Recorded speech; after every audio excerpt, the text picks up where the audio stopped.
Hello, students. Hope you guys are all doing well. This is Mrs. Donahue, and we are coming off of day one with our students today. I have D face shielded and masked. It's interesting. The face shield fogs whenever I breathe, so then I can't see my computer screen. And I forgot my glasses at home, so I could, only half see it anyway. But in general, I think everything went pretty well. A lot of you guys, were on task and said you had no questions. I am still reviewing the exit tickets, but it looks like we could have used a hair more, maybe explanation over sort of what we're doing first to what we're doing second, like the transition. So this is our video introducing the transition between the listening activity and the sort of cover activity that we're doing today. You will get an additional video that is just about exit tickets, so keep in mind that that'll be there. In general, please remember to do exit tickets whenever you see them. They are easy points. They are dated. B-Day, unfortunately, they're always going to be dated with A-Day's day. They'll all drop on A-Day, and I suppose you could do them early if you wanted to. But that's going to be how we organize that. If you see a 0 in Genesis for something, email me and let me know. Most of the time you can make them up. So if it's a Google form, if it's an exit ticket, you can do those and get the credit for them. It's not a big deal. So today, we're doing an activity to sort of half and half our time. In a perfect world, we'd be having food day with one another. It's my favorite day because I get to eat all day. And you guys routinely bring in junk food that I don't, keep in my own house. So I'm like, it's always a good time for me. However, in this darkest timeline, we must make do with having things go a little differently. Because we started with listening, and in the listening activity, you were meant to think about what prompted these artists to write about America in the way they wrote about America. Like, what's inspiring these songs? How do they view the country? There was a lot of different perspectives, too. Even people who were critical were not always critical the same way. You saw some variety. You were welcome. I gave you the dates to look at any relevant history you thought might have been referenced in the lyrics. I think a couple of you might have, and some of you recognized the bands anyway. So you are welcome to sort of dive as deep as you need to in that to get a feel for what's happening. One thing to think about with today's lesson is that you had the original song, right? And we're not necessarily using all the same songs, but when somebody else covers your song, a cover is someone else redoing it. There's a variety of ways in which someone can redo the song. They take usually the content lyrically of the song and often a version of the song's original musicality. A frequent type of cover that we see is acoustic covers. So a song might be, say, a rock song, and someone will just cover it on acoustic guitar. Now, this necessarily changes part of the musicality of a song. Right, a single acoustic guitar does not have the same musical component that, say, guitars, a regular guitar, a bass guitar, drums, potentially any kind of piano or keyboard accompaniment has. Like, a single guitar cannot humanly do it, therefore the musicality alters a little.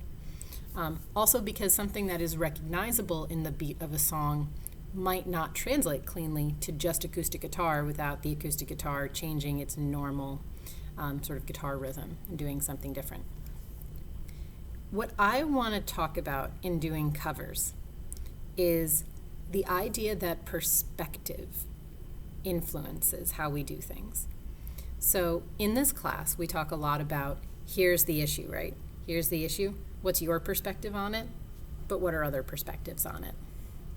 I think in an odd way, doing covers is one of the greatest ways to have this conversation. The ones that we're going to mandatorily listen to are marked, and then underneath it I've created a table, and you can choose a few more. So read the directions, and that allows you to kind of skip around. Mostly the logic behind this is I couldn't narrow down how many I wanted to give you. I didn't think giving you like 6 was appropriate. That's just way too many. Because it's more about the thought that goes into them. I really want you looking at the lyrics. I really want you listening to both versions of the song, preferably more than once. Like, listen to the original. Think about the original. Listen to the cover. Think about it. Review the lyrics. Maybe do the listening again. One thing that I can't stress enough, especially in a virtual world where, I'm trying to make assignments that take up our class, but nonetheless allow for the fact that we're having an odd schedule where kids are in and out or getting delayed or getting kicked off their computers. In many ways, you have more time to work on fewer things. That's not a bad thing. It's not wrong to listen to these songs more than one time just to kind of figure out what your feelings on them are. In many ways, you probably haven't seen these artists or heard these songs before. So you're going to have initial reactions, and then you can have potentially reflective reactions. So my initial reaction to something might be, ooh, I like the sound of that. But my reflective reaction might be why I like the sound of that. What is it doing for me? What is it triggering for me? What associations am I making? So you're going to start with one that I really like for this school year, for a few reasons. I think the text of the lyrics is really, has some interesting grabs, particularly in the title and in the chorus that repeats. It's called Please Don't Let Me Be Misunderstood. The original, or the most famous version of it, is by The Animals, which is a rock band, a white rock band. And then I'm giving you a cover version of it by Nina Simone. She is a black jazz singer. And oh Lord, does she have a take on this song that haunts me in a good way. I like being haunted by it. I only recently found it. And as soon as I did, I was like, oh my goodness, this is what we need to talk about. The song lyrically kind of keeps itself to a general trend. Please don't let me be misunderstood. Please don't let me be misunderstood. One, on its own, I like this for junior English. I like this for your age bracket. A lot of times you guys are scared to speak in class because you're just so worried that you're going to trip over your words, or you're going to say something that other people won't like, or that people won't understand it, and that they're going to think something about you. Two, totally is this something that teachers deal with? So especially now, we are dealing with teachers being told, make sure that before you teach something, particularly something that's controversial, particularly something that deals with sensitive topics, that you are prefacing it the right way. Make sure that you're saying it the right way. And is anyone not doing this? But please don't let me be misunderstood. Please don't let me teaching this be the thing that gets misinterpreted. Three, I mean American literature. It's perfect for American literature right now. When we talk about America, inevitably, some of our personal opinions, some of our wider opinions start getting heated. My greatest job is to teach you guys how to not react so strongly that there's sort of fighting words happening all the time. You have to be able to explain yourselves. Why do you feel this way? Why do you like something? Why do you dislike something? Is there something you just don't understand? Is there a topic that we cover that you're like, oh, I'm so tired of talking about this, and yet I have no idea what it's about? I know we talk about it every year, and yet I still have no idea what anyone means when they say it. This can be from as simple as when I say citation or annotation. Sometimes you guys are like, you keep saying these words to us, but I don't know what they mean. It could be as big as social injustice. I had students frequently say, I know we've talked about X, Y, or Z. One of the ones that came up was feminism. I know we've talked about feminism 1,000 times, but I still don't know what it is. That's okay. Be honest about it. So I like the song for all those reasons.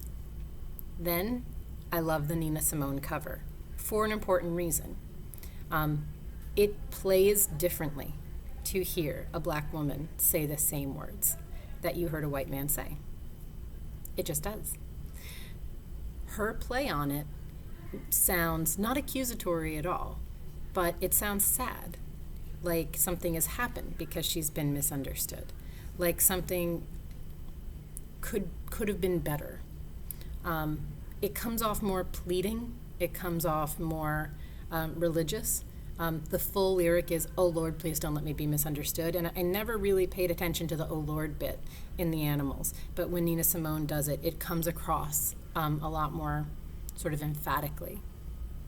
I find it, when I picture in my head the music video, if there's not a music video given to you, you can always create one in your own head. In hers, I almost get this sense of a mother trying to protect her child. I don't know why, but that's just what I get from the song. The version that she gives, her voice is not... Ben Gribbins, please report to the bus lane. Ben Gribbins, please report to the bus lane. Sorry, I'm not restarting the video. It's been too long. We're 10 minutes in.